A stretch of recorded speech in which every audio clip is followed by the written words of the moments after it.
விருச்சிக ராசிக்காரர்களுக்கு நான் தான் சொல்லிட்டேனே, இந்த தடவ நான் வந்து யார் என்ன சொன்னாலும் சரி, 2026வது வருடத்துல கொடி கட்டி பறக்கி ராஜயோகம் வரக்கூடிய, கடனெல்லாம் மறையக்கூடிய, கவலை மறையக்கூடிய, விபரீத ராஜயோகம் வரக்கூடிய ராசி என்னன்னு நான் எடுத்தேன்னா, முதல் ராசி எனக்கு தெரிஞ்சு விருச்சகம், அப்புறம் தான் மகரம். அந்த அளவுக்கு விருச்சிக ராசிக்காரங்க எக்ஸ்ட்ராடினரியான டைம் பீரியட் இனிதே மலர காத்திருக்கிறது. எப்போ? ஆஃப்டர் மார்ச்சுக்கு அப்புறம்.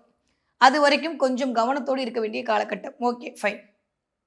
மறுபடியும் முதல்ல இருந்தா, ஐய்யய்யோ! விருச்சிக ராசிக்காரர்களுக்கு விமோசனமே வராது அப்படின்னு அப்படிலாம் இல்ல. சூப்பரா இருக்க போகுது ஜனவரி மாசம் ஆரம்பிக்குது. என் மூஞ்சிய பார்க்கும்போது தெரியல. ரொம்ப நாளுக்கு அப்புறம் விருச்சிக ராசிக்காரங்க நல்லா இருக்க போறீங்கன்ற நினைச்சு எனக்கு அவ்ளோ சந்தோஷம் இந்த தடவ பலன் சொல்லும்போது. நெறைய பேருக்கு இந்த தடவ கிளியரன்ஸ் சேல்ல நடக்க போகுது. அப்ப நெறைய பேர் கிளியரன்ஸ் சேல்ல இந்த தடவ ட்ரெஸ் எல்லாம் வாங்க போறீங்க. இந்த ஆஃபர் போட்டிருக்கான், அந்த ஆஃபர் போட்டிருக்கான். ஏதோ ஒரு ஆஃபர்ல போட்டதுல அப்படியே அலைக்க அள்ளி தூக்கிட்டு வந்து வீட்டில் வைக்கக்கூடிய தன்மையா இருக்கும். அதுவும் சுக்கிரன் வேற சேர்ந்திருக்கானா, நெறைய பெண்கள் இந்த தடவ ஏதாவது வெப்சைட்ல ஆஃபர்ல ஏதாவது லிப்ஸ்டிக் வாங்கலாமா? இது வாங்கலாமா? ஃபேஷியல் பவுடர் வாங்கலாமான்ற மாரி கொஞ்சம் அப்படியே முகம் சார்ந்த சில விஷயங்கள். ஏன் 2ஆம் இடத்துல போய் ராசிநாதன் அமர்ந்திருக்கிறார். 12ஆம் வீட்டதிபதி 2ஆம் வீட்ல அமர்ந்திருக்கிறார்.